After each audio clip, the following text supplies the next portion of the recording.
माधव जय कुंज बिहारी, जय राधा माधव जय कुंज बिहारी, जय गोपी जन वल्लभ जय गिरिवर धारी, जय गिरिवर धारी, जशोदानंदन ब्रज जन रंजन, जशोदानंदन ब्रज जन रंजन, जमुना तीरा बनचारी, जय राधा माधव जय कुंज बिहारी।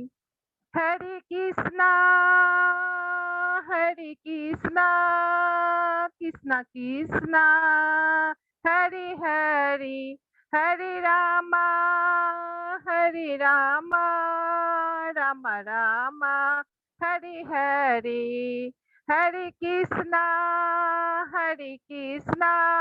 कृष्णा कृष्णा हरे हरे, गोविंद बोलो हरि गोपाल बोलो, गोविंद बोलो हरि गोपाल बोलो, राधा रमन हरि गोविंद बोलो, जय राधा माधव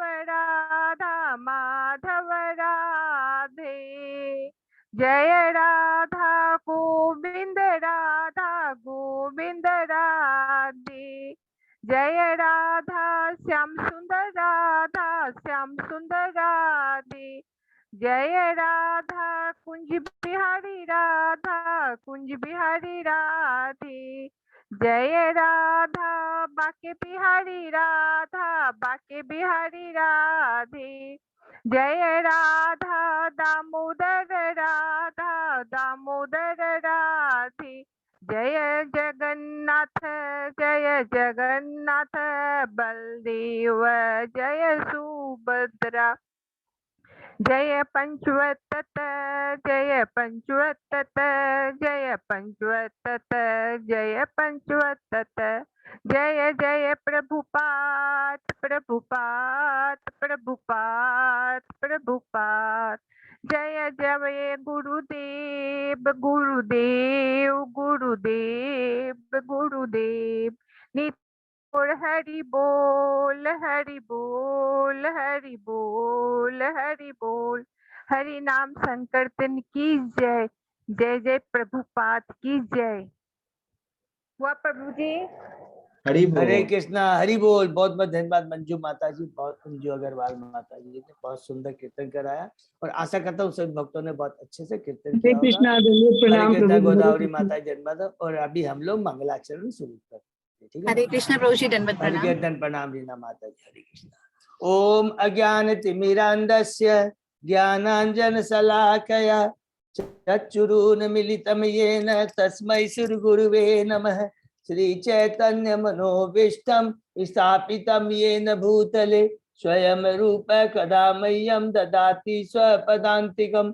वन्देऽहं श्री गुरु श्रीयुतपदकमलं श्री गुरून् वैष्णवांश्च श्री रूपं साग्रजातं सहगना रघुनाथं पितं तं सजीवं स्वाद्वैतं सावभूतं परिजं सहितं कृष्ण चैतन्य देवं श्री राधा कृष्ण पादान सहगना ललिता श्री विशाखाभितांत च। नमो ओम विष्णुपादाय कृष्ण पृष्ठाय भूतले श्रीमते भक्ति वेदांत स्वामिन इति नामने। नमस्ते सरस्वती देवे गौरवाणी प्रचारिणे निर्विशेषा शून्यवादी पाश्चात्य देश तारिणे। वांछा कल्पतरुभ्यश्च कृपा सिन्धुभ्येव च पतितानां पावनेभ्यो वैष्णवेभ्यो नमो नमः। नमो महावदान्याय कृष्ण प्रेम पदायते कृष्णाय कृष्ण चैतन्य नामने गौरत्विषे नमः। हे कृष्ण करुणा सिंधु दीन बंधु जगतपते गोपेश गोपिका कांत राधा कांत नमस्तुते। तप्त कांचन गौरांगी राधे बिंदावनेश्वरी विषभानुसुते देवी प्रणमामि हरिप्रिये। नीलांचल निवासाय नित्याय परमात्मने बलभद्र सुभद्रायां जगन्नाथाय ते नमः। जय श्री कृष्ण चैतन्य प्रभु नित्यानंद श्री अद्वैत गदाधर श्रीवासादि गौर भक्तविंद मुखम करोति वाचालम पंगु लंगे गिरिम यत्कृपातम हम वंदे श्री गुरु मदीन तारिणम परमानंद माधवम श्री चैतन्य ईश्वरम हरे कृष्णा कृष्ण कृष्ण हरे हरे हरे राम राम राम हरे हरे। श्री श्री मंगलाचरण की जय, शिला प्रभुपाद की जय। हरे कृष्णा। आज के श्रीमद हरे कृष्णा चंद्र प्रणाम प्रभु संजय को। आज के श्रीमद भागवतम कक्षा में क्लास में सभी भक्तों का हार्दिक स्वागत है। हम भगवान श्री कृष्ण गुरु आचार्य सीनियर डिवोटीज की कृपा से कई दिनों से श्रीमद भागवतम का अध्ययन कर रहे हैं।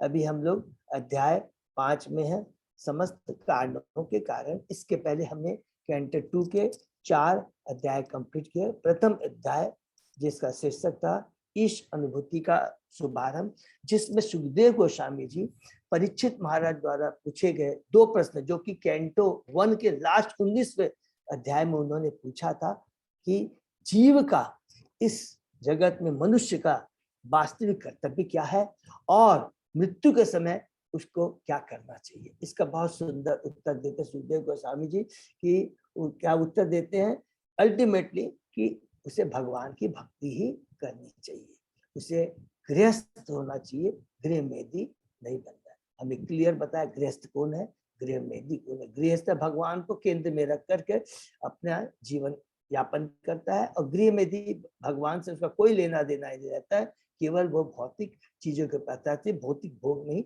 आसक्त रहता है। उसके बाद में चूंकि उस सभा के अंदर में जहां परीक्षित महाराज ने प्रश्न किए थे सुखदेव गोस्वामी से, कि वो दोनों ही नहीं थे, वहां पर बहुत सारे बड़े, हमने पढ़ा था अलग अलग ब्रह्मांड से तो ज्ञानी ध्यानी सब लोग योगी लोग वहां पर आए हुए थे। कुछ उसमें से निर्विशेषवादी थे, कुछ सर्वेशवादी थे।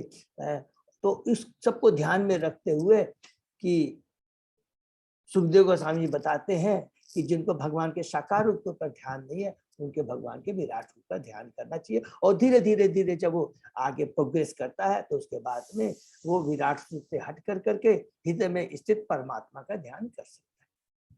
सिंपल चीज। तो दूसरे अध्याय में आकर करके वो यही कहते हैं कि हमें जीवन की अपनी आवश्यकताओं को पहले मिनिमाइज करना चाहिए, जो हमारी भक्ति में, हमारी मुक्ति में है, आध्यात्मिक हमारे विकास में एक बाधा है। और फिर उन्होंने जो परमात्मा का जो हृदय में जो ध्यान करते हैं तो परमात्मा के बारे में बताते हैं, उनका आकार कैसा है। उनको 4 भुजाधारी है, हाथों में शंख पद्म गदा पुष्प कमल धारण करते रहते हैं और अष्टांग की पूरी विधि बताया है। उसके बाद में लास्ट में भी कहते हैं कि अगर जिसकी अभी भी भौतिक इच्छाएं हैं तो उसको क्या क्रम मुक्ति के बारे में बताया। क्रम मुक्ति बहुत सिंपली है, इजी हमने बताया था कैसे कैसे ये पूरे जो भवन में है 14 भुवन है, जो ऊपर के जो 7 भुवन है, जिसमें सबसे भूमि भूअरु, उसके बाद में स्वर्गलोक, फिर जनलोक, तपलोक, महतलोक, उसके बाद में ब्रह्मलोक या जिसको सत्यलोक भी बोलते हैं। वहां जाकर कर करके और वहां से वो मुक्ति प्राप्त कर सकता है। और ऊपर के लोग नीचे लोकों में भी सबको एकदम क्लियर समझ में आ गया होगा कि क्या अंतर है। जैसे जैसे ऊपर लोक में जाते हैं वहां पर क्या है, मृत्यु तो शाश्वत है, इसमें माने अनएवॉइडेबल है, लेकिन वहां पर क्या क्या रोग और विद्या माने वो नहीं होता, ऑलमोस्ट नहीं होता है, रोग ऑलमोस्ट नहीं होता, ये लिख देंगे। और उसके बाद तो ये भी उसके बाद में हम पढ़ते हैं, ये भी तो भौतिक जगत ही हुआ। फर्क तो कितना है, A क्लास का कैदी, B क्लास का कैदी या C क्लास का कैदी है, तो ही भौतिक जगत में ही बोले नहीं चलेगा। तो वहां पर बोलते हैं भगवान की भक्ति करना चाहिए। दूसरा, फिर तीसरे अध्याय में जब हम आते हैं तो देवताओं के बारे में बताते हैं कि जिनकी बहुत सारी भौतिक इच्छाएं, अलग अलग देवताओं की वो पूजा कर सकता है, लेकिन देवता हमें भगवान की भक्ति मुक्ति इस भौतिक जगत से छुटकारा नहीं दिला सकते हैं, क्योंकि वो भी जीव है। लेकिन भगवान के सशक्त जीव स्पेशल पावर देकर उनको दिया गया है, वो भौतिक चीजें प्रदान कर सकते हैं, भौतिक सुख प्रदान कर सकते हैं, लेकिन आध्यात्मिक सुख प्रदान नहीं कर सकते जो शाश्वत है। और भौतिक क्या है, ये टेम्परेरी। इसलिए हमें शुद्ध भक्तों का संग करना बहुत जरूरी है। उसके बाद में शौनक ऋषि बहुत सुंदर सुखदेव साहब बताते हैं कि हमारे जो शरीर के जो अलग अलग जितने अंगों का वर्णन किया है कि इनका सारा उपयोग हमें भगवान की सेवा में करना चाहिए, तभी वो सदुपयोग कहलाएगा, नहीं तो ये दुरुपयोग। एक एक अंग का सुंदर उन्होंने बहुत सुंदर वर्णन किया है कि किस प्रकार हमें आंखों का, किस प्रकार के कानों का, जीभ का, हाथों का, पाँव का, और जितना भी जिसने भगवान के भक्तों, शुद्ध भक्तों की चरणों धूलि को अपने सिर पर नहीं लगाया है वो 100 के समान है। और जिन्होंने भगवान के चरणों में अर्पित तुलसी को नहीं सूंघा है, ग्रहण नहीं किया, वो मृत्यु के समान है। और इतनी भगवान की भक्ति करने के बाद भी अगर उसमें चेतना में परिवर्तन नहीं आता है, अर्थात वो ढोंगा पंडित है, मैंने खाली दिखावटी करता है, तो उसका हृदय फौलाद के समान। बहुत सुंदर करके बाद में फिर वो स्टेब्लिश यही करते हैं सुखदेव गोस्वामी जी, भगवान की भक्ति परम। उसके बाद में हम आगे बढ़ते चौथे अध्याय में। चौथे अध्याय में जिसका शीर्षक है सृष्टि चक्र। तो पहला हुआ ईश अनुभूति का शुभारंभ, दूसरा अध्याय में हृदय में भगवान, तीसरा है हृदय परिवर्तन, और चौथा है सृष्टि चक्र में। यहाँ पर परीक्षित महाराज जी आकर करके सुखदेव गोस्वामी जी उससे दूसरे और आगे प्रश्न करते हैं कि और आगे प्रश्न करते हैं। तो उस माने उसको माने पहले ऋषि जो नेमिसरायण के जो मुनि शुद्ध गोस्वामी से कहते हैं क्या प्रश्न किए, तो उसके उत्तर में चौथे अध्याय में आते हैं कि शुद्ध गोस्वामी ने परीक्षित महाराज ने क्या प्रश्न किया। उन्होंने प्रश्न किया सृष्टि के बारे में, भगवान की पहले बहिरंगा शक्ति के बारे में बताइए, उसके बाद में हम अंतरंगा शक्ति के बारे में सुनेंगे। पहले माया शक्ति के बारे में, उसके बाद में चित्त शक्ति के बारे में। इस तरह कह के उसके बाद में सुखदेव गोस्वामी जिनको ग्लोरीफाई करते हैं परीक्षित महाराज। बहुत सुंदर ग्लोरिफिकेशन हमने सुना है कि जिन भगवान साक्षात भगवान ने उत्तरा के घर में भगवान परीक्षित महाराज की रक्षा की, और उन्होंने शुद्ध भक्तों के जय माने कुल में, जहां पर पांडव जो भगवान के शुद्ध भक्त थे उस कुल में उन्होंने जन्म लिया, और सुखदेव गोस्वामी जैसे उनको महान गुरु मिले जिनके माध्यम से उन्होंने भागवतम सुनी। जब सुखदेव गोस्वामी जी बोलते बताने के पहले सुखदेव गोस्वामी जी भगवान का ग्लोरिफिकेशन करते हैं। ये बहुत सुंदर ग्लोरिफिकेशन है, हमेशा ये याद करना, कोई मेमोराइज करना है कि कम से कम तात्पर्य है श्लोक वगैरह नहीं, तो 12वें श्लोक से लेकर 23वें श्लोक तक कितना सुंदर ग्लोरीफाई करते हैं कि आप इन गुणों का अवतार, गुणों को ग्रहण करते हैं और आप इस शुद्ध भक्तों की रक्षा करते हैं, और जो दुष्ट है उनकी गतिविधियों को रोकते हैं, और जितने भी योगी हैं, ध्यानी हैं, उनको उनके पद के अनुसार उन्हें पद प्रदान करते हैं, उनको स्थापित करते हैं। उसमें हम लोगों ने ब्रह्मानंद परमहंस है जो योगी है, और दूसरा भक्तिनानंद। ब्रह्मानंद माने जो निर्विशेष ब्रह्म को प्राप्त करने की इच्छा करते हैं, और भक्तानंद है जो भगवान की भक्ति करके बैकुंठ लोक या गोलोक धाम जाते हैं। और उसके बाद में अलग अलग ग्लोरिफिकेशन करते हैं कि आप ही जो कि भौतिक जगत या आध्यात्मिक दोनों के ही अब परम भोक्ता है, आपके समान कोई भी नहीं है, और आपके जो दिव्य ऐश्वर्य को किसी भी रूप में मापा नहीं जा सकता है। और जो भी आपके श्रवण कीर्तन स्मरण दर्शन पूजा के माध्यम से भक्ति करता है, सारे पापों से मुक्त हो जाता है।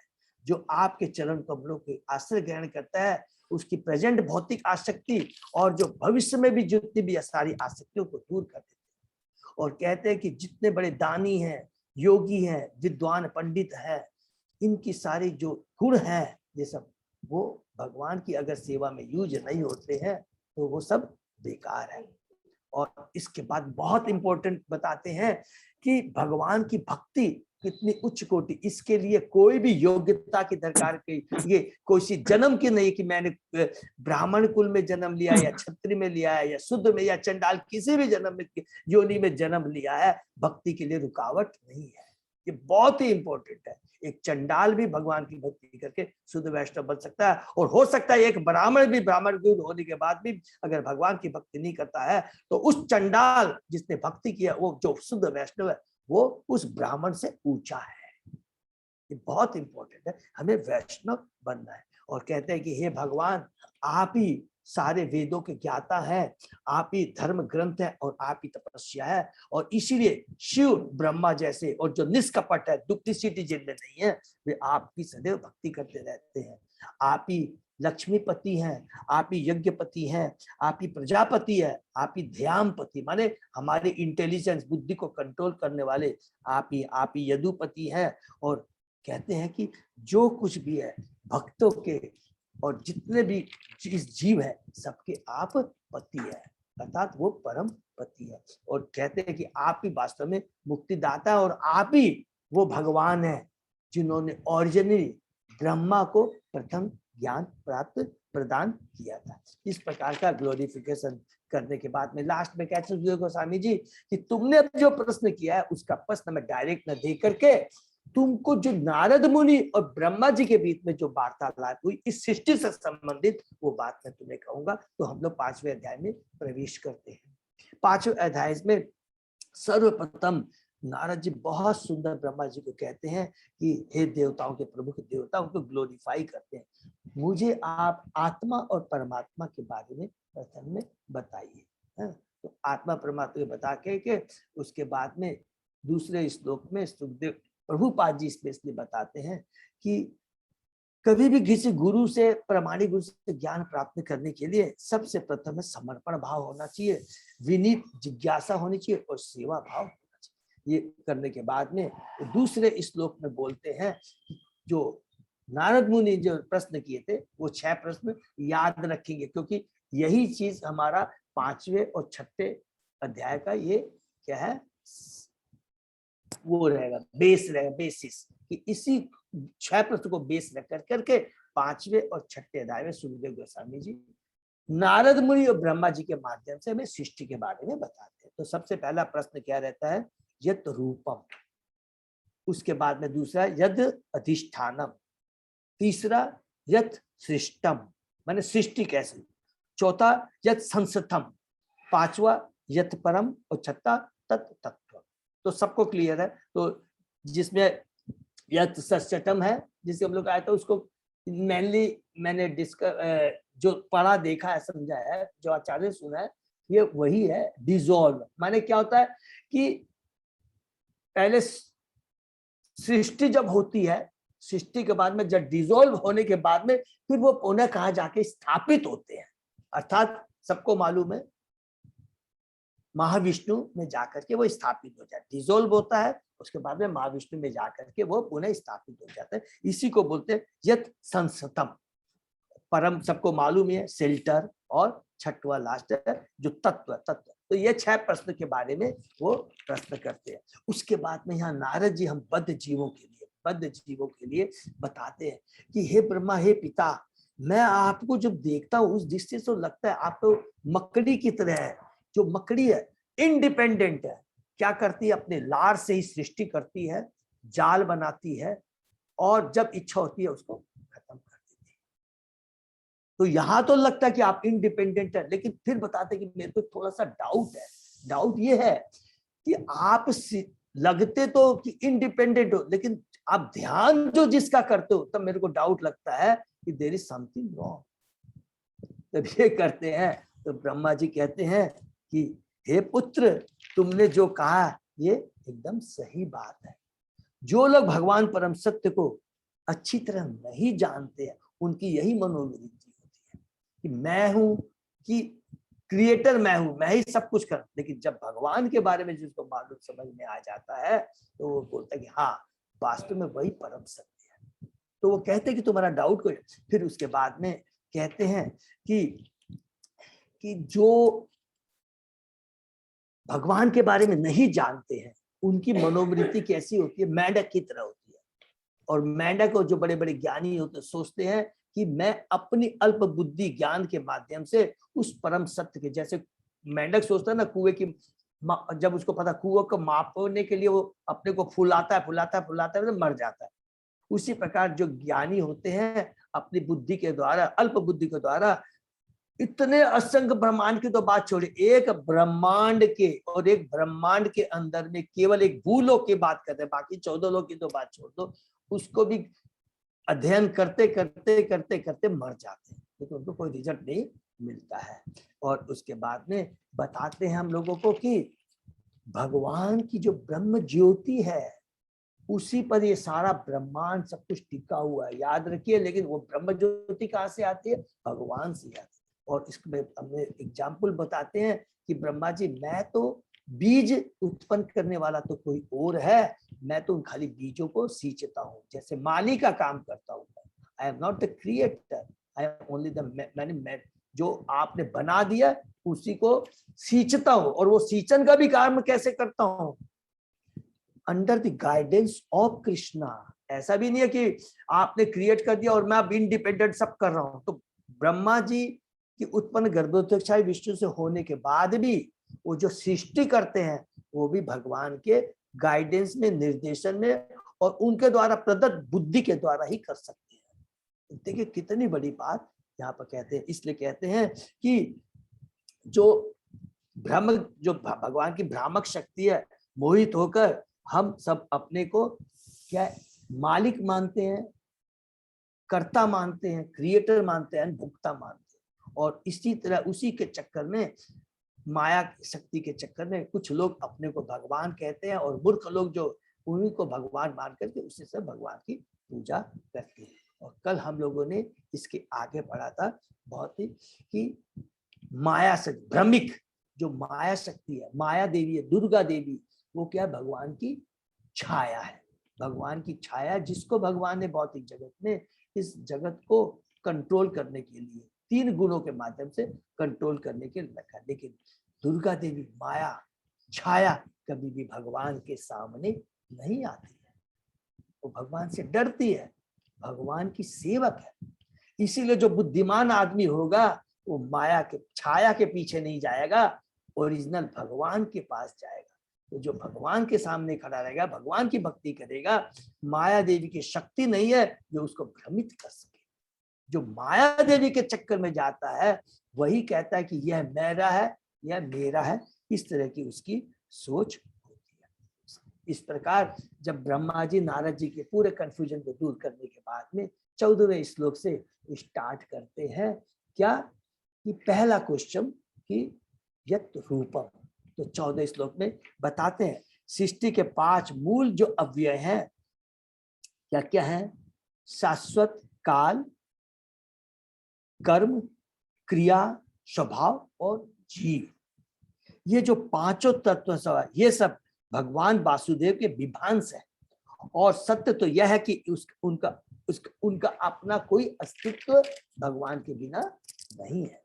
प्रभुपाद जी कहते हैं यह व्यवहार जगत निर्विशेषतया वासुदेव कृष्ण की अभिव्यक्ति है, क्योंकि इसके सृजनकारी तत्व माने द्रव्य जैसे पृथ्वी, अग्नि, जल, वायु, आकाश, नंबर 1। दूसरा जिसको बोलते हैं द्रव्य या अव्यय, दूसरा काल, तीसरा कर्म, स्वभाव और जीव। ये सारे क्या है? भौतिक जगत भगवान की बहिरंगा शक्ति की उपज है। ये 5 किसकी उपज है? भगवान की बहिरंगा शक्ति की उपज है। जीव भगवान की अंतर शक्ति की उपज है, किंतु चूंकि उसे अल्प स्वतंत्रता है, वह चाहे भौतिक जगत में रहे या आध्यात्मिक जगत में रहे, इसलिए उसे तटस्था शक्ति कहा जाता है। लेकिन सभी परिस्थितियों में न तो भौतिक अवय न आध्यात्मिक विभांसी या हमारे जीव भगवान से स्वतंत्र। हरि बोल।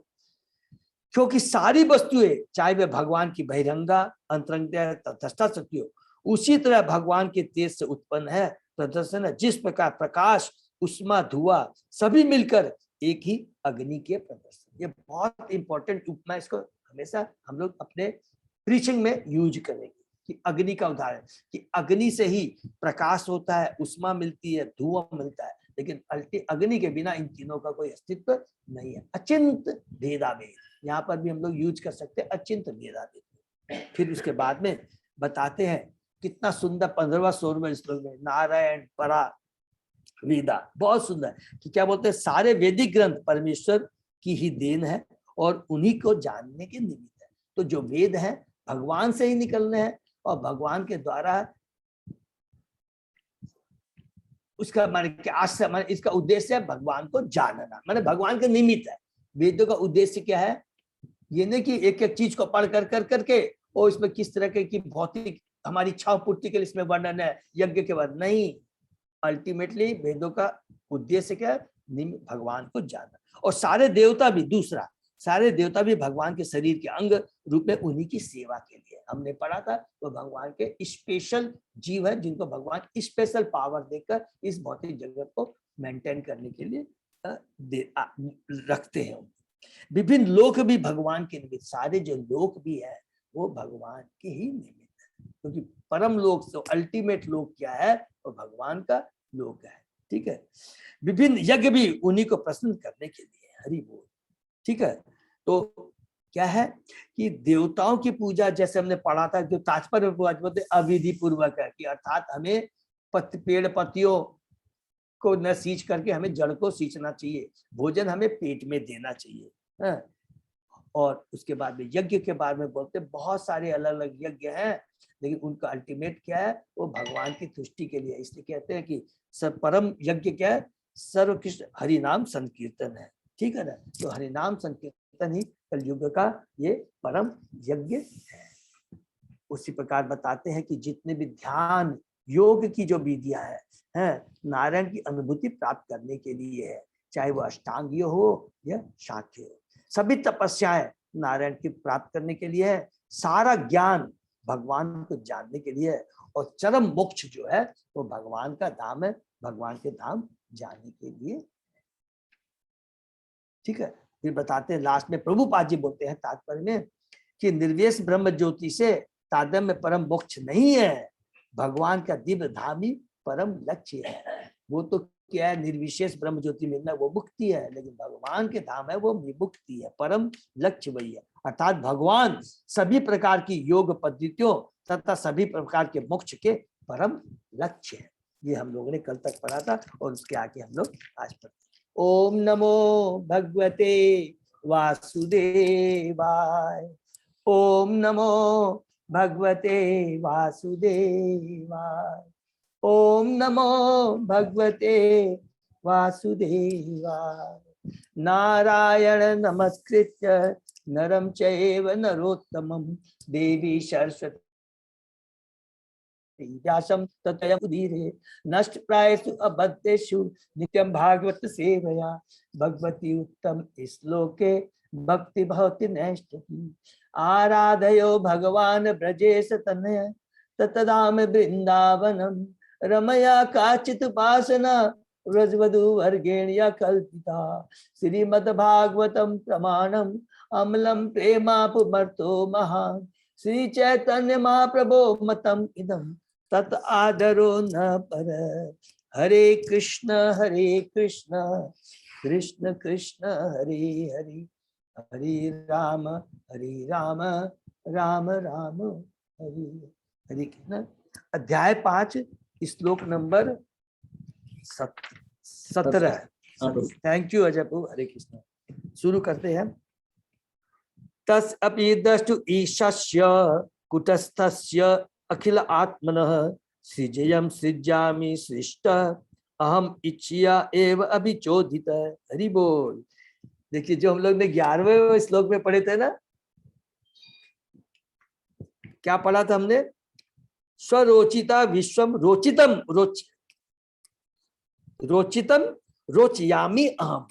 अर्थात जो पहले से रचा हुआ है उसी को मैं प्रकट करता हूँ। ये ब्रह्मा जी बोलते हैं, I am not the creator, I am the creator. Same चीज यहीं पर भी, यहाँ पर अब ब्रह्मा जी अपने जीव और भगवान में क्या फर्क है उसके बारे में अब यहाँ 2-3 श्लोकों में बता रहे हैं। तो क्या बोलते हैं? उनके द्वारा प्रेरित होकर ही मैं भगवान नारायण द्वारा सर्वव्यापी परमात्मा के रूप में उनकी दृष्टि के सामने पहले जो सृजित हो चुका है उसी की फिर खोज करता हूँ।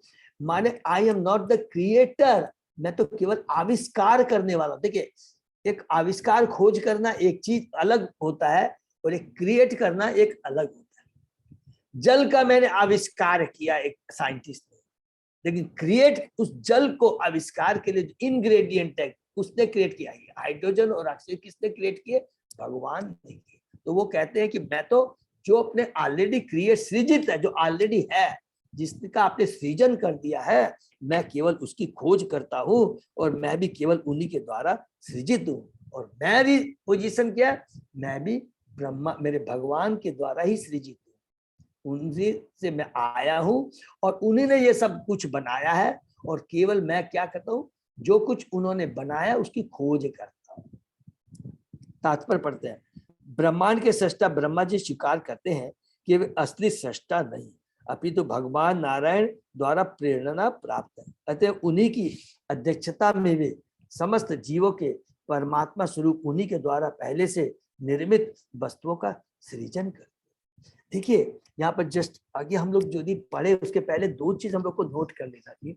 नारद जी ने जब ब्रह्मा जी को कहता है मेरे को डाउट है, पहले तो बोलते अरे आप ही you are the only creator, मकड़ी के जाल का कितना सुंदर उदाहरण देते, फिर भी बोलते अरे आप लेकिन जिनकी प्रार्थना कर रहे हैं तो मेरे को डाउट है। तो यहाँ पर क्या है, ज्ञान प्राप्त करने की विधि जो हम लोगों ने पहले भी डिस्कस किया था, प्रत्यक्ष कि हम देख रहे हैं अरे आप ही तो सब कुछ क्रिएट कर रहे हैं, और उसमें अनुमान क्या, कंक्लूजन क्या निकलते, यू आर द क्रिएटर, नहीं चलेगा। तो फिर उनको बोलते नहीं, ब्रह्मा जी बोलते हैं देखो तुम क्या देख रहे हो और जो कंक्लूजन निकाल रहे हो ये गलत है, वास्तविक क्या है, कृष्णा ही सर्वोपरि है। तो ज्ञान हमें किससे प्राप्त करना चाहिए, प्रत्यक्ष देख करके अनुमान से जो निकलता है वो अपूर्ण ज्ञान होता है, और वास्तविक ज्ञान होता है यदि हम शास्त्रों से प्राप्त करते हैं थ्रू बोनाफाइड स्पिरिचुअल मास्टर्स। ठीक है, ये हो गया। दूसरा भी यहाँ पर बार बार जो ब्रह्मा जी बोल रहे हैं, यहाँ पर संबंध ज्ञान के बारे में बता रहे अपने माध्यम से कि हम मूर्ख कौन है, हम मेरी जो सृष्टि हुई है मैं भगवान से आया और भगवान ही सब कुछ है, माने संबंध ज्ञान बता रहे कि तुम्हारा भगवान से क्या संबंध है, इस भौतिक जगत का भगवान से क्या संबंध है, और हमारा भगवान के प्रति अब क्या कर्तव्य है। ये संबंध ज्ञान को ध्यान रखना है। तो समस्त जीव के परमास्वरूप उन्हीं के द्वारा पहले से निर्मित वस्तुओं का सृजन कर, परमात्मा तथा आत्मा इन दो को ब्रह्मांड के बड़े बड़े महापुरुषों तक ने जीव में निहित माना है। परमात्मा तो भगवान है जबकि आत्मा भगवान का नित्य सेवक है। संबंध का जीव स्वरूप हो कृष्ण नित्य दास। भगवान आत्मा जीव को प्रेरित करते हैं कि उन्होंने जो कुछ पहले सृष्टि की है वह उसका सृजन करे, और भगवत कृपा से इस संसार में जो कोई किसी भी वस्तु की खोज करता है वह उसका खोजी मान लिया जाता है। कहा जाता है कि कोलंबस ने पश्चिमी गोलार्ध की खोज की, लेकिन वास्तविकता तो यह है कि उस भूभाग का सृजन कोलंबस ने नहीं किया, ये तो भगवान ने क्रिएट ऑलरेडी कर चुके हैं पुरुषावतार के माध्यम से, कारणोदक के माध्यम से, गर्भोदक महाविष्णु के माध्यम से। ये तो खाली कोलंबस ने खोज की थी, ऐसा थोड़ी उसने अमेरिका बना दिया था, नहीं, अमेरिका तो है, उसने खोज की है खाली। ये बहुत इंपॉर्टेंट ये उदाहरण है। यह विशाल भूखंड परमेश्वर की सर्वशक्तिमता के कारण पहले से वहां था, और कोलंबस को भगवान की विगत सेवा के बल पर अमेरिका की खोज करने का श्रेय प्राप्त हुआ। श्रेय प्राप्त हुआ, इसको भी अंडरलाइन हम लोग कर रहे हैं, बहुत इंपॉर्टेंट है। तो ये श्रेय आविष्कार करने के भाई जो ग्लोरिफिकेशन माने जो इसको सुअवसर है, ये भी भगवान की कृपा से मिलता है, हर किसी को नहीं मिलता है, भगवान से ही सब कुछ होता है। अर्जुन को उन्होंने ग्लोरीफाई किया, अर्जुन को उन्होंने युधिष्ठिर, भीष्मदेव महाराज का, भीष्मदेव को, अर्जुन को, ये सब भगवान अपने भक्तों को पर कृपा कर करके उनको ग्लोरीफाई करवाना चाहते हैं, जबकि इसके पीछे जो कुछ भी है वो भगवान ही है, भगवान का हाथ है। इस प्रकार कोई भी व्यक्ति भगवान की इच्छा के विरुद्ध कुछ भी सृजन नहीं कर सकता, क्योंकि प्रत्येक व्यक्ति अपनी क्षमता के अनुसार ही देखता है। यह क्षमता भी मनुष्य द्वारा भगवान की सेवा करने की राजा मंदी के अनुसार भगवान द्वारा प्रदान की जाती है। इसको भी अंडरलाइन करेंगे, बहुत ही पावरफुल प्रभुपाद जी ने।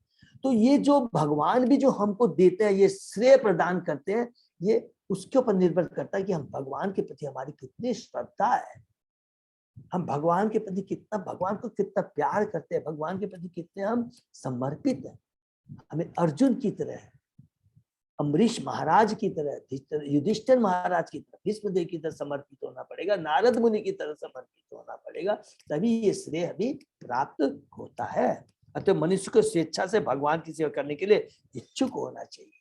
इसलिए हमको जो अल्प स्वतंत्रता प्राप्त है, इसका पूरा उपयोग हमें भगवान को प्राप्त करने की, भगवान की सेवा के प्रति इच्छा होनी चाहिए। इस तरह भगवान कर्ता को उसी अनुपात में शक्ति प्रदान करते हैं जिस अनुपात में वह भगवान के चरण कमलों में आत्मसमर्पण करता है। हरि बोल।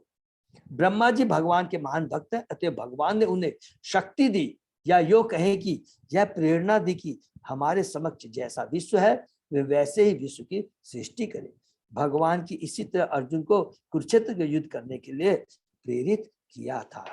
भगवद गीता के 11वें अध्याय के 13 श्लोक में कहते हैं, तस्मात् तम उत्तिष्ठ यशो, तस्मात् तम उत्तिष्ठ यशो लभस्व, जित्वा शत्रु भंगच्छ राज्यम समिद्रम, मये वेते निहता पूर्वमेव निमित्त मात्रम भव सभ्य साक्षिन्।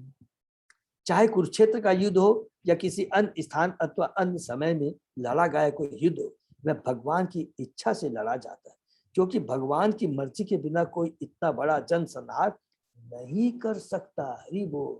भगवान के बिना कोई पत्ता नहीं हिल सकता। दुर्योधन के दल ने कृष्ण की परम भक्ता द्रौपदी का अपमान किया और द्रौपदी ने भगवान से तथा वहां पर उपस्थित सारे मूक दर्शकों से इस अयाचित अपमान से बचने के लिए याचना की।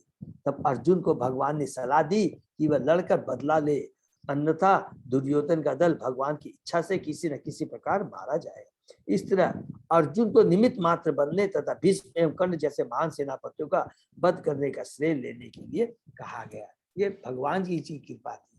उसी प्रकार हमने पढ़ा था भी, रामचंद्र जी की कृपा से हनुमान जी को श्रेय प्राप्त हुआ, वानरों को श्रेय प्राप्त हुआ। अरे मैं तो देखो ये नदी सागर पार नहीं कर पा रहा हूँ, मेरे में योग्यता नहीं है, देखो मेरे शिष्य हनुमान तो एक छलांग मार के पार कर गए।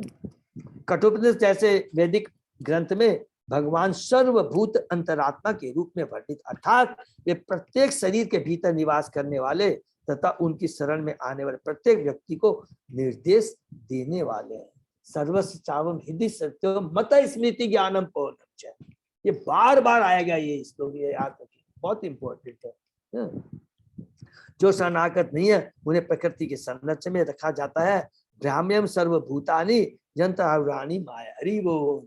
ईश्वर परम है याद, वो 18वें का 61वां श्लोक है ना, ईश्वर सर्वभूतानां हृदय अर्जुन तिष्ठति, ब्राह्म्यम सर्वभूतानि यंत्राणि माया।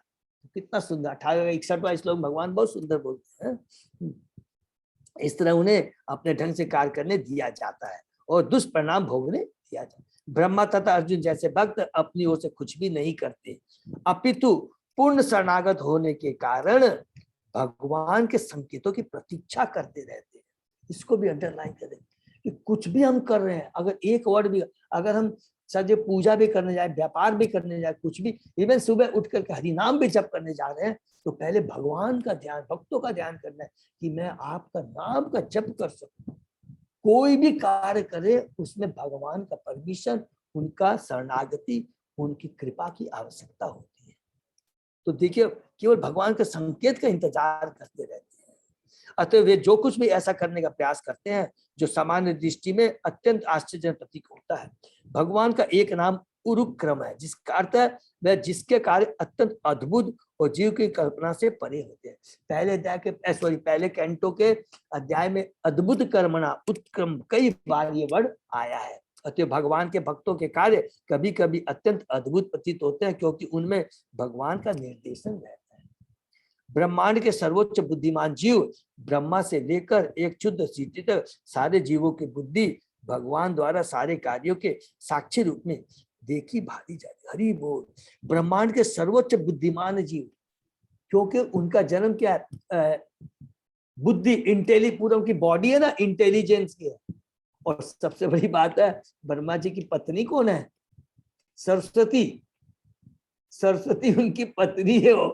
और जो भगवान की कृपा सोचिए है, तो वो भी किसके ऊपर निर्भर है? भगवान के। तो हमारी कौन सी औकात है? कितनी बढ़िया यहाँ पर है। भगवान की सूक्ष्म उपस्थिति का अनुभव उस बुद्धिमान व्यक्ति को होता है जो सोचने, अनुभव करने तथा चाहने के मनोवैज्ञानिक प्रभाव का अध्ययन कर सकता है। ठीक है, हरि बोल। नेक्स्ट, सत्वम रज तम इति निर्गुणस्य गुणात्रय स्थिति सर्ग निरोधेषु गृहीता मायया विभो। तात्पर्य, परमेश्वर अपने शुद्ध आध्यात्मिक रूप में सारे भौतिक गुणों से परे होते हैं, फिर भी भौतिक जगत की सृष्टि, उसके पालन तथा संहार के लिए वे अपनी बहिरंगा शक्ति के माध्यम से प्रकृति के तीनों गुणों को, सतो रजो तमो गुणों को स्वीकार करते हैं। अर्थात भगवान, देखिए क्लियर लिख दिया यहाँ पर है, सत्वम रजस्तम इति निर्गुणस्य, ये एकदम अंडरलाइन करते हैं कि भगवान तीनों गुणों के क्रिएटर है, बहिरंगा शक्ति के, भौतिक जगत के क्रिएटर है, लेकिन वो इन तीनों गुणों से ऊपर रहते हैं। निर्गुण का मतलब ये नहीं कि भगवान में कोई गुण नहीं है, भगवान ही तो सभी गुणों के सागर है।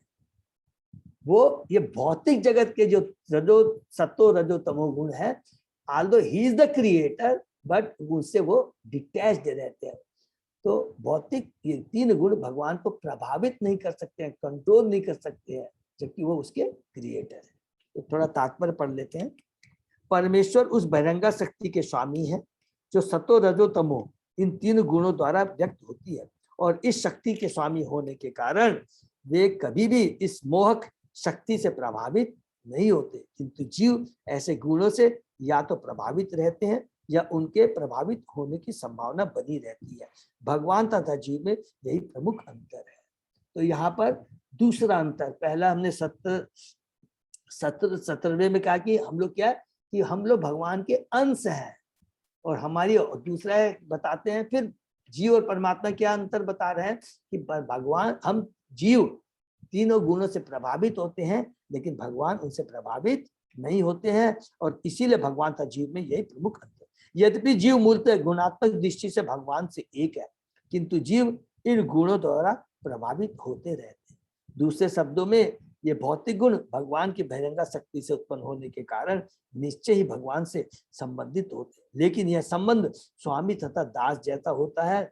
परमेश्वर भौतिक शक्ति के नियामक है, कंट्रोलर है, माने नियामक कंट्रोलर है, किंतु सारे जीव भौतिक जगत में फंसे होने के कारण न तो स्वामी है न नियामक, प्रत्युत वे ऐसी शक्ति द्वारा नियंत्रित होते हैं या उनके अधीन हो जाते हैं। वास्तव में भगवान अपनी अंतरंगा या आध्यात्मिक शक्ति से उसी प्रकार नित्य प्रकट होते हैं जिस स्वच्छ आकाश में सूर्य तथा उसकी किरणें प्रकट होती हैं। लेकिन कभी कभी वे भौतिक शक्ति उत्पन्न करते हैं, जिस तरह सूर्य निर्मल आकाश में बादल उत्पन्न कर देता है, जिस प्रकार सूर्य बादल के टुकड़े से अप्रभावित रहता है, उसी प्रकार अनंत भगवान भौतिक शक्ति के धब्बे से जो कभी कभी भगवान की ब्रह्म ज्योति की किरणों के असीम विस्तार में प्रकट हो जाता है, अप्रभावित है। हरि बोल। देखिए कितना सुंदर बात है कि जीव भौतिक चीजों के प्रति प्रभावित होता है, भगवान प्रभावित नहीं। और जीव क्यों प्रभावित होता है? क्योंकि जैसे कि अगर हम अपनी माँ का हाथ छोड़ कर करके मेले में, जब हाथ छूट माँ के संग मेले में जाते हैं और हाथ छूट जाता है तो भ्रमित हो जाते हैं, रोने लगते हैं, कंफ्यूज हो जाते हैं कि क्या करूं। तो माया, उस समय माया रूपी ये मेला हमको जगह, और जैसे ही तुरंत वो माँ को खोज लेता, माँ का हाथ पकड़ लेता है, उसके बाद में सबको बोलता अब तू आ मेरे पास, मैं तेरे को बताता हूँ, तू मेरे को डरा रहा था ना, अब मैं तुमको बताता हूँ। क्योंकि उसने माँ का, पिता का हाथ पकड़ लिया तो निर्भय हो जाता है। तो जो भगवान के संग में रहता है, भगवान के संबंध बनाए रखता है, जुड़ा रहता है, वो कभी भ्रमित नहीं होता है, कभी भी इस उतार चढ़ाव भौतिक जगत के उतार से भ्रमित नहीं होता है। तकलीफ हम जब भ्रमित होते हैं, जब पिता का हाथ छोड़ कर करके इस भौतिक जगत में आकर करके सोचते हैं कि मैं ही मालिक हूँ, और तुरंत तीन गुणों से हम बंध जाते हैं। और यहाँ पर सूर्य का उदाहरण दिया है। सूर्य के नीचे से बादल होता है ना, तो लगता कि बादल ने सूर्य को कवर कर लिया, लेकिन ऐसा थोड़ी होता है। ये तो दिखता हमको, लेकिन सूर्य तो अपनी जगह सूर्य ही रहता है, ठीक है ना। उसी प्रकार में क्या होता है कि जो भगवान है, हम लोग सोचते हैं कि भगवान की ब्रह्म ज्योति की किरणें असीम विस्तार में पकड़, हमने पढ़ा अप्रभावित रहती है। उसी प्रकार अनंत भगवान भौतिक शक्ति के धब्बे से जो कभी के भगवान ब्रह्म ज्योति की किरणों के असीम विस्तार में हो जाता कि भगवान की जैसे ब्रह्म ज्योति सामने आ गई है तो उसके पीछे तो भगवान है ना, तो ब्रह्म ज्योति, तो हम तो भक्त सेवा क्या करता है, एक तो श्लोक है ना, मेरे को याद नहीं आ रहा है, कि हे भगवान तू अपनी इस ब्रह्म ज्योति को हटा ले जिससे मैं आपके साकार रूप को देख सकूं। ईश्वर उपनिषद में है प्रभु, ईश्वर उपनिषद में। हरि बोल, थैंक यू काटी, बहुत इंपॉर्टेंट है। माने भगवान ये बादल भी है, तो जो कुछ में ब्रह्म ज्योति भगवान का ही तो क्रिएशन, सब कुछ है भगवान का, तो भगवान से तो वो भगवान को कैसे बताओ कंट्रोल कर सकते, बहुत सिंपल चीज है। Something which has been created by Krishna, तो वो उसको कैसे कर सकता है, तो भगवान भगवान ही, ठीक है। तो यहाँ पर जीव और भगवान का दूर। फिर तीसरा हम लोग ये पढ़ते हैं, कार्य कारण कर्तृत्व द्रव्य ज्ञान क्रिया आश्रया बदनंती नित्यदा मुक्तम मायिनम पुरुषम गुणा। हरि बोल। ये तीनों गुण भौतिक प्रकृति के आगे चलकर पदार्थ, ज्ञान तथा क्रियाओं के रूप में प्रकट होकर दिव्य जीव को कार्य कारण के प्रतिबंधों के अंतर्गत डाल देते हैं और ऐसे कार्यों के लिए उसे आत्मदायी बना देते हैं। हरि बोल। अब यहाँ पर थोड़ा सा हम लोग टेक्निकल जो है उसको धीरे धीरे समझेंगे। पहले तात्पर्य पढ़ते हैं। चूंकि नित्य शाश्वत जीव अंतरंगा तथा बहिरंगा शक्तियों के मध्य में स्थित है, अतएव वे भगवान की तटस्थ शक्ति कहलाते हैं। वास्तव में जीव भौतिक शक्ति द्वारा बद्ध होने के लिए नहीं है, लेकिन भौतिक शक्ति पर प्रभुता जताने के मिथ्या भाव के कारण वे ऐसी शक्ति के वशीभूत हो जाते हैं और इस तरह तीनों गुणों द्वारा बंध जाते हैं। भगवान की यह बहिरंगा शक्ति उस जीव के शुद्ध ज्ञान को प्रच्छन्न कर लेती है जो शाश्वत रूप से भगवान के साथ रहने वाला है। यह आवरण इतना स्थायी होता है कि बद्ध जीव नित्य अज्ञानी प्रतीत होता है। माया या बहिरंगा शक्ति का प्रभाव इतना अद्भुत होता है मानो यह भूतों से उत्पन्न हुआ। भौतिक शक्ति की आवरणात्मक शक्ति के कारण भौतिक वैज्ञानिक भौतिक कारणों से परे नहीं देख पाता, लेकिन वस्तुतः भौतिक अभिव्यक्तियों के पीछे अधिभूत अध्यात्म तथा अधिदेव क्रियाएं होती है जिन्हें तमोगुणी बद्ध जीव नहीं देख पाता। अधिभूत अभिव्यक्ति के अंतर्गत बुढ़ापा तथा रोग समेत जन्म मृत्यु की पुनरावृत्ति होती है। अध्यात्म अभिव्यक्ति में आत्मा बद्ध होती है और आदिदेव अभिव्यक्ति नियामक पद्धति है। यह कार्य कारण तथा बद्ध कर्ताओं में उत्तरदायी के भावों की भौतिक अभिव्यक्तियां है। ये सब बद्ध अवस्था की अभिव्यक्तियां है और ऐसी बद्ध अवस्था से मनुष्य का स्वतंत्र होना ही सर्वोच्च सिद्धि है। यहाँ पर थोड़ा सा जस्ट मैंने थोड़ा जो पढ़ा था उसको पढ़ेंगे तो बहुत इजी हो जाएगा, बहुत अच्छे से समझ में आ जाएगा। उसको पढ़ेंगे और इसको खाली पढ़ के तो बहुत शायद अच्छे से। यहाँ पे बताना चाहिए, जैसे कि हमने बताया पढ़ा है कि पुरुष अवतार को हम लेते हैं, तो पुरुष अवतार में सबसे प्रथम कौन है? कारणोदकछाई विष्णु। कारणोदकछाई विष्णु की श्वास से, कारणोदय विष्णु की श्वास से असंख्य ब्रह्मांड निकलते हैं। तो ये जो असंख्य ब्रह्मांड निकलते हैं ये वास्तव में क्या है? तो इसको हम लोग ये कह सकते हैं कि जितने भी जो ब्रह्मांड निकलते हैं वो ब्रह्मांड किस रूप में निकलते हैं? वो एक्चुअली जो ब्रह्मांड होते हैं प्रधान के रूप में होते हैं। ये सबसे इंपॉर्टेंट है, सब याद है। माने अभी उस ब्रह्मांड में अनलॉक्ड, माने वो प्रधान के रूप में, और प्रधान हमने पढ़ा था ना जो कि अव्यक्त रूप है, जो अभी प्रकट नहीं हुआ है।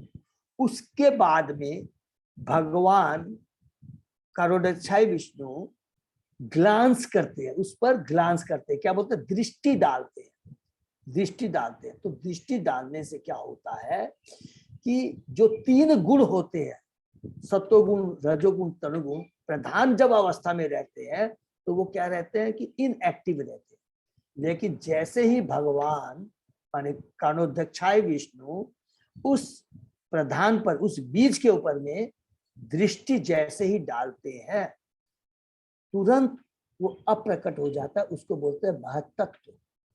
और उसमें ही क्या है, 3 गुण है, वो एक्टिवेट होते हैं जब भगवान धाम। ठीक है, नंबर 2। और उस महत्तत्व से क्या बोलते हैं कि अहंकार, अहंकार उत्पन्न होता है।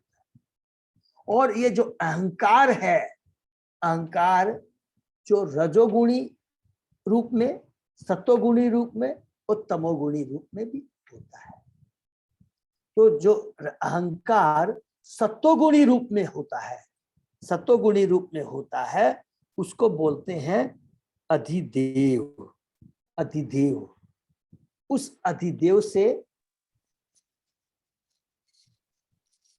ज्ञान, माइंड और सेंस देवता उत्पन्न होते। देखिएगा, एकदम बहुत सिंपल है, एकदम सिंपल प्रोसेस है। थोड़ा सा खाली पढ़ने से मेरे को भी बहुत माथा पीट देगा, जितना मैं समझ पाया, जितनी बुद्धि है वो क्या। लेकिन तो पहले क्या हुआ,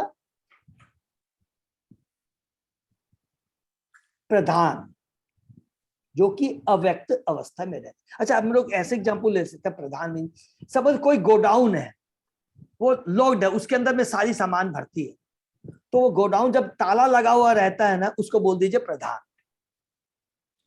उसके बाद में वो सेक्रेटरी जिसके पास चाबी है वो लेके आता है, चाबी लेके आता है, तो उसमें यहाँ लिखा हुआ है कि काल, कर्म और प्रभाव, ये तीनों आकर करके उस ताला को खोलते हैं। तो ताला को खोलते ही सारी चीज दिखाई देने लगती है, तो उसको बोलते हैं महत्तत्व।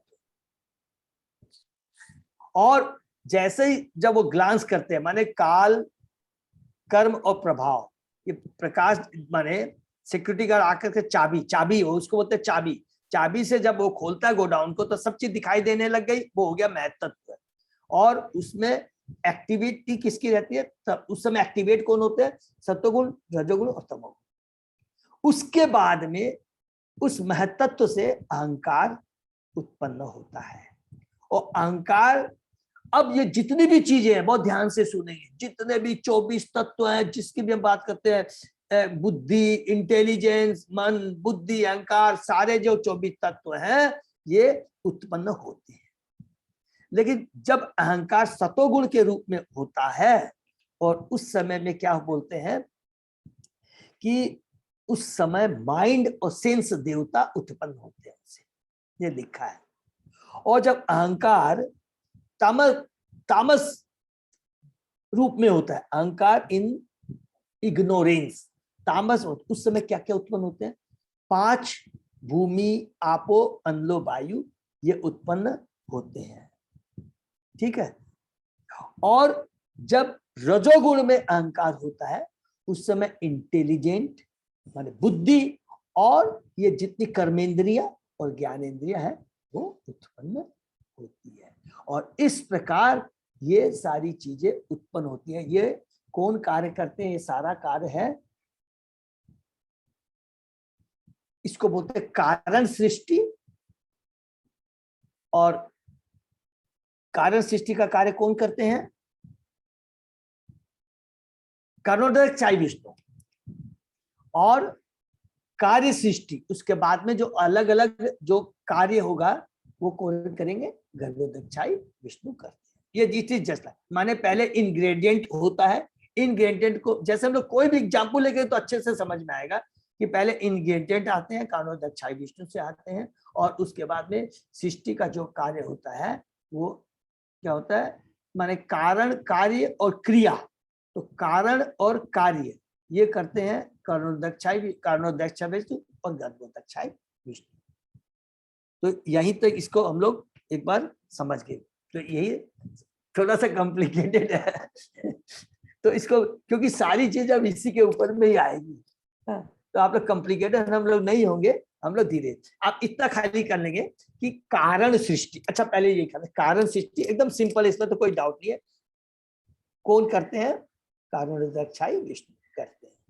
और उसके बाद में क्या बोलते हैं, कारण और कार्य बोला ना मैंने, कार्य, कार्य शक्ति। इसके बाद में उनसे जो जो उत्पन्न होता है, माने यहाँ पर इसका कार्य खत्म हो जाता है, किनका, कारणोदक्षाय विष्णु का कार्य खत्म हो जाता है, ठीक है, जो इंग्रेडिएंट उन्होंने दे दिए, ठीक है, और उसके बाद में गर्भोदक्षाय विष्णु का कार्य शुरू होता है, ठीक है ना। ऐसे करके चलेंगे तो समझ में आएगा। तो इस श्लोक में प्रभु जी आज का मुझे सबसे बेस्ट लगा है, बहुत अच्छा लगा है। हरि बोल। तो ये चीज समझेंगे ना तो बहुत अच्छा लगेगा। एग्जाम्पल दे देके मेरे दिमाग में, जब आचार्य एग्जाम्पल दे देके कि लोग, आपने बहुत अच्छा समझाया, इतना सुंदर हरि तरीके से। बोल, हरि बोल माता जी। तो इसको हम लोग ना अच्छे से धीरे धीरे करके समझेंगे, क्योंकि भगवान ने लिखा है, क्योंकि परीक्षित महाराज ने बोला है ना कि पहले भगवान की माया शक्ति बहुत इंपॉर्टेंट, माया शक्ति के द्वारा जो उन्होंने लीला की है, सृष्टि लीला, इसको जानना बहुत जरूरी है, हमारा कर्तव्य बनता है। जितना बुद्धि में होगा उतना समझने का चेष्टा करेंगे, नहीं तो हम लोग we will take guidance and support from the senior devotees, ठीक है ना। नेक्स्ट श्लोक। हरे कृष्ण प्रभु। हाँ प्रभु। 3 स्कंद में डिटेल्स मिलेगा। किसमें मिलेगा प्रभु?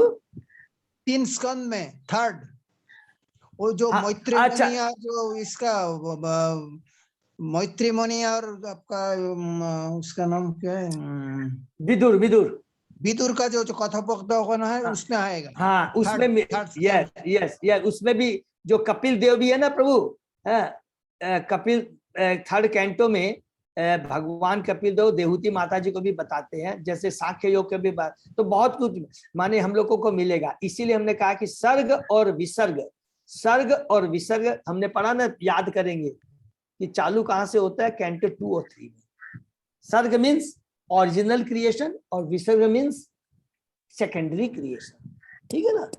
तो एकदम एक एक करुणादक्षाय विष्णु का क्या कर, गर्भोदक्षाय विष्णु क्या करे, क्या क्या करके कैसे सृष्टि होते हैं। अर्थात हमने अभी क्या पढ़ा, थोड़ा और आगे नहीं, अभी हमने क्या पढ़ा, सबसे पहले बीज के रूप में रहता है, लॉक्ड गोडाउन के अंदर में है सब, और इसीलिए उसके बाद में हम लोग ने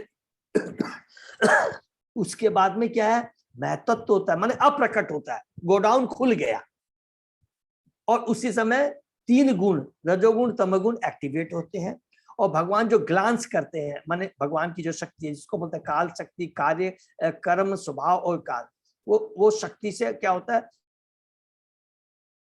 कि वो ग्लांस से क्या होता है, महत्व, माने वो गोडाउन खुल जाता है, प्रकट हो जाते हैं। उसके बाद में अहंकार, और अहंकार भी 3 रूप में होता है, सत्वगुण में, रजोगुण में और तमोगुण में। तो तमोगुण में जब होता है तो हमने क्या पढ़ा, 5 क्या है, सब लोग नोट कर लेंगे तो अच्छा रहेगा, 5 मेटेरियल एलिमेंट, पृथ्वी अग्नि जल वायु, और 5 तन्मात्रा, सेंस ऑब्जेक्ट मीन्स शब्द स्पर्श रूप रस और गंध। ये किससे उत्पन्न होते हैं, अहंकार, if it is in the mode of ignorance, तमोगुण में रहता है, और इसको भगवान को द्रव्य शक्ति भी बोलते हैं। नेक्स्ट, अगर प्रभु जी ज्ञानेन्द्रिया और इंद्रिया रजोगुण में है, तमोगुण में तो सिर्फ पृथ्वी तत्व, वो जो एलिमेंट है जिससे जन्म बर्थ होता है वो हम माता जी ये भी लिख लेंगे, ऐड कर लेंगे, वो आप जो बोल रहे हैं ना, दे आर 15 एलिमेंट्स। जो ज्ञानेन्द्रिय और कर्मेंद्रिय है वो रजोगुण से होता है, उसमें केवल 5 कर्मेंद्रिय 5 ज्ञानेन्द्रिय आती है माता जी। वो अच्छा, सेंस नहीं आता है, सेंस ऑब्जेक्ट नहीं आते हैं, सेंस ऑब्जेक्ट आपका तमोगुण में है, ठीक। यस, ओके, क्लियर हो गया। हाँ हाँ, और सतोगुण तो एकदम ही क्लियर है, सेंस एंड इंटेलिजेंस। हाँ, सेंस और इंटेलिजेंस है, उसमें क्या होता है, ज्ञान और सेंस देवता, इसको ऐसे लिख लेंगे, सेंस देवता मतलब ज्ञान शक्ति है, ये होता है सत्वगुण में। तो ये प्रभु माइंड भी आता है, माइंड भी सतगुण से आता है, सतो अहंकार से आता है mind. Yes, you are correct, mind and sense देवता, बिल्कुल सही बोलते हैं। फिर से हम लोग मैं रिपीट करेंगे, एक रजो अहंकार इन रजोगुण, ऊपर से चलते हैं, रजो अहंकार इन सतोगुण, एकदम आराम से लिखे। अहंकार, जब सतोगुण में अहंकार होता है तो उससे आता है माइंड एंड सेंस देवता, नंबर 1 अपने पहले लिख लेंगे। उसके बाद में अहंकार इन रजोगुण में होता है तो उससे इंटेलिजेंस, माने बुद्धि प्लस 10 कर्मेंद्रिया और ज्ञान, 5 कर्मेंद्रिया सबको मालूम है, 5 ज्ञानेन्द्रिया सबको मालूम, ये आते हैं। वेन अहंकार इज इन तमोगुण, ठीक है ना, गुण में रहता है, उसमें 5 अव्यय पृथ्वी अग्नि जल वायु आकाश प्लस 5 तन मात्रा सेंस ऑब्जेक्ट आते हैं। ओके, ये है। ये इतना जो अभी हमने पढ़ा ना 19वां श्लोक, एकदम भी कंफ्यूज नहीं होना, बिल्कुल भी नहीं। हम लोग धीरे धीरे करके आते। अब इसके माध्यम से आगे क्या क्या होता है हम लोग आगे पढ़ेंगे, ठीक है ना। ये पूरा चलेगा, हरि बोल, ठीक है। 6 चैप्टर तक ये चलेगा। हरे कृष्णा, यहीं पर हम लोग विराम देते हैं। हरे कृष्णा। किसी का अगर कोई प्रश्न है तो थोड़ा सा पूछ लेंगे, लेकिन बहुत प्रभु, इसमें प्रभु यहाँ पर कोई प्रश्न का उत्तर नहीं हुआ ना, वो जो 6 प्रश्न से हम लोग जो शुरू किए थे। हाँ हुआ ना माता जी, कोई भी बताइए। बहुत अच्छा प्रश्न किया रीना माता जी ने, हरि बोल हरि बोल। तीसरा प्रश्न मेरा क्या, हम लोगों का क्या है माता जी? ब्रह्मा जी का सर्जन कैसे हुआ, सृजन, सृष्टि कैसे होती है, अच्छा उसी का एक पार्ट हो गया ना। ठीक है प्रभु, ठीक है, क्लियर है। हरे कृष्णा। तो यहीं पर हम लोग विराम देते हैं। तो इसमें क्या है, पूरे माने मेनली मैं जब देखा अब ये जो बाकी जो 2 प्रश्न रह जाते हैं ना, सारा ये आपका 5वें 6वें अध्याय में हम लोग को पूरा इसका जवाब मिल जाएगा। कौन कौन से 3 से प्रश्न? सृष्टि कैसे होती है, तत्वों के बारे में, इंग्रेडिएंट्स हम भी पढ़ ही रहे हैं अभी, अलग अलग तत्वों के बारे में, पृथ्वी अग्नि जल वायु आकाश सारे। और तीसरा क्या है आएगा कि संस्थम अर्थात डिजोल्व, और डिजोल्व होने के बाद में पुनः वो महाविष्णु में जैसे स्थापित होते, इसको टोटल को बोलेंगे संस्थम, कंजर्व या डिजोल्व प्रोसेस। ओके, ठीक है रीना माता जी। हरे कृष्णा। तो हम लोग यहीं पे विराम दें। हरे कृष्णा, हरि बोल। आज का कोई अनाउंसमेंट है प्रभु? हरे कृष्णा माते, कोई अनाउंसमेंट है अजय प्रभु?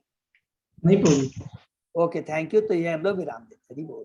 हरे कृष्णा, हरे दंडवत कृष्णा प्रणाम प्रभु जी, प्रभु जी। दंडवत प्रणाम माते, हरे दंडवत। कृष्णा प्रभु जी, दंडवत प्रणाम। हरे कृष्णा प्रभु जी, दंडवत प्रणाम।